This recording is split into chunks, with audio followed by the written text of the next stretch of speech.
Estos manifestantes creen ser los defensores de la democracia y la libertad.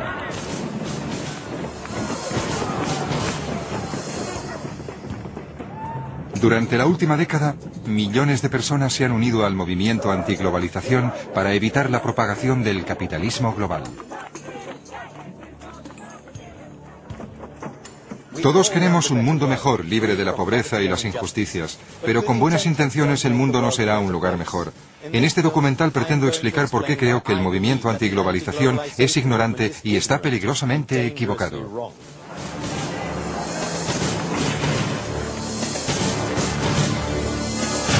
En defensa de la globalización. Los manifestantes sostienen que la globalización genera pobreza. Están equivocados. Todos los países eran pobres.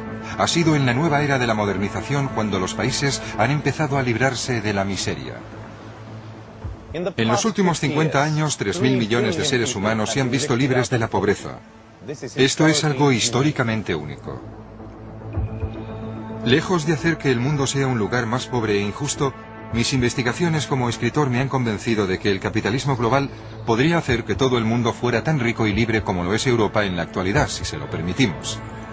De hecho, la pobreza está en declive en aquellos países que se han integrado a la economía global. Hace 150 años, mi país, Suecia, era más pobre que la mayoría de los países africanos en la actualidad. Y esta bahía era poco más que el vertedero de los excrementos y basura de Estocolmo. Pero aceptamos la globalización, y con ello me refiero a la economía de libre mercado, basada en el derecho a iniciar un negocio y comerciar sin restricciones. Y miren nuestro bienestar actual. Voy a iniciar un viaje, primero a Taiwán, para ver cómo la globalización está dando paso a la riqueza y la democracia. Después a Vietnam, para averiguar lo que las multinacionales están haciendo por los países en vías de desarrollo, y finalmente a Kenia, para intentar saber por qué sigue tan desesperadamente pobre.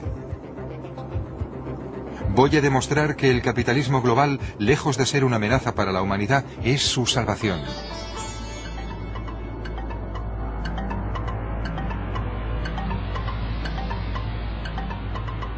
Taipei, la capital de Taiwán.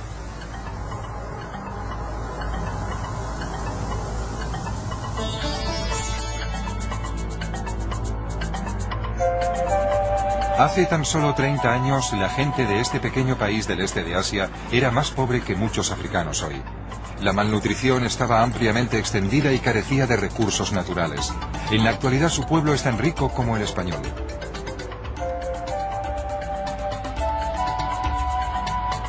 Las pruebas de la riqueza de Taiwán están por todas partes, y cada vez son más.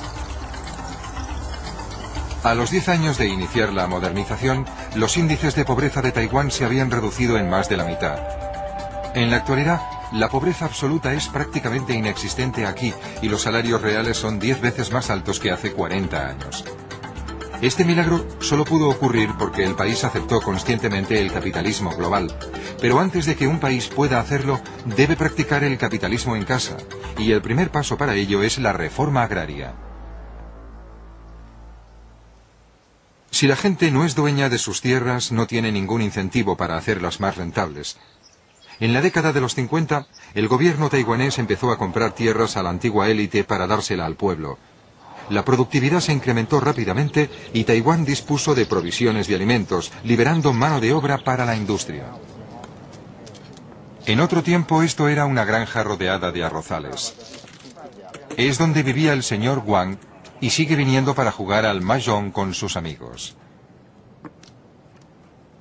El señor Wang es un claro ejemplo de cómo Taiwán se benefició de la reforma agraria. Sus padres eran granjeros pobres hasta que en 1968 el gobierno les dio las tierras. Una vez fueron suyas, el padre del señor Wang consideró que valía la pena construir una pequeña fábrica. En la actualidad el señor Wang es millonario. Convirtió la pequeña fábrica de su padre en una gran fábrica, en la que fabricaba esos juguetes baratos por los que Taiwán fue conocido en los 60. Su viaje desde sus orígenes rurales hasta el bienestar industrial refleja cómo se ha desarrollado Taiwán.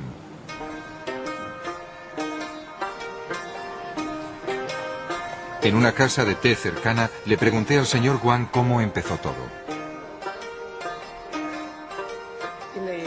Con juguetes como las muñecas Barbie, bloques de construcción para niños, artículos de deportes como monopatines, tijeras de acero inoxidable y plástico.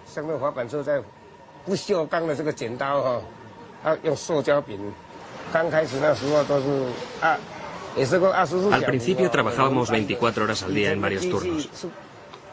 La maquinaria del pasado causaba muchos accidentes. Había que aprender lentamente.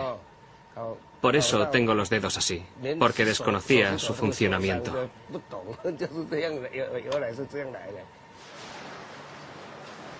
En estas primeras fábricas se explotaba al obrero, pero en esos tiempos todo lo que Taiwán podía ofrecer era mano de obra barata y muchas horas de trabajo.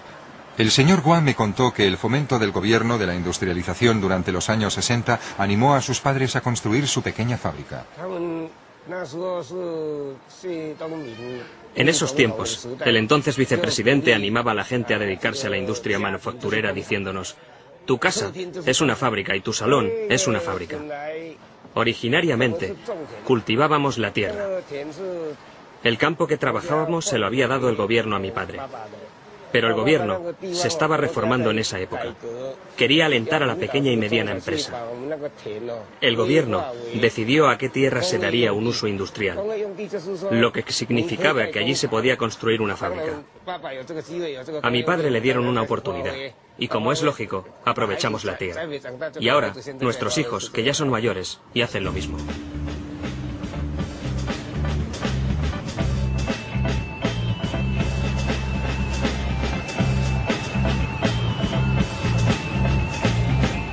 La generación del señor Wang le dio a Taiwán fábricas en las que explotaban a los obreros, produciendo productos para los mercados occidentales. ¿Afeaban el paisaje? Sí, pero no se opongan a ello, ya que fueron una etapa transitoria pero crucial en el camino de Taiwán hacia la riqueza. Si el movimiento antiglobalización hubiera existido cuando la industrialización de Taiwán, habrían protestado contra las fábricas y nos habrían dicho que empleábamos mano de obra barata. Sin duda habrían organizado un boicot y tal vez hubieran decidido no comprar productos hechos en Taiwán. Si muchos de ustedes hubiesen decidido lo mismo, Taiwán seguiría sumido en la pobreza.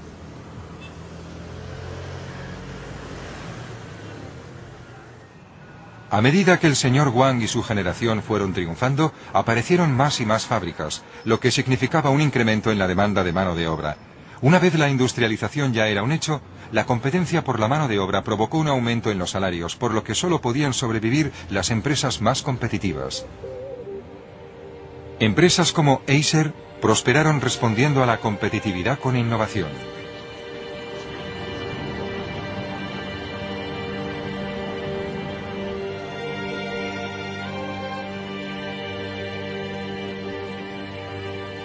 Stan Shi, director general ejecutivo de Acer, es conocido por haber inventado la primera calculadora de sobremesa de Taiwán y el primer bolígrafo reloj del mundo. En la actualidad, Acer es el séptimo proveedor de componentes informáticos del mundo. Esta es la primera máquina que exportamos al mercado internacional hacia 1981.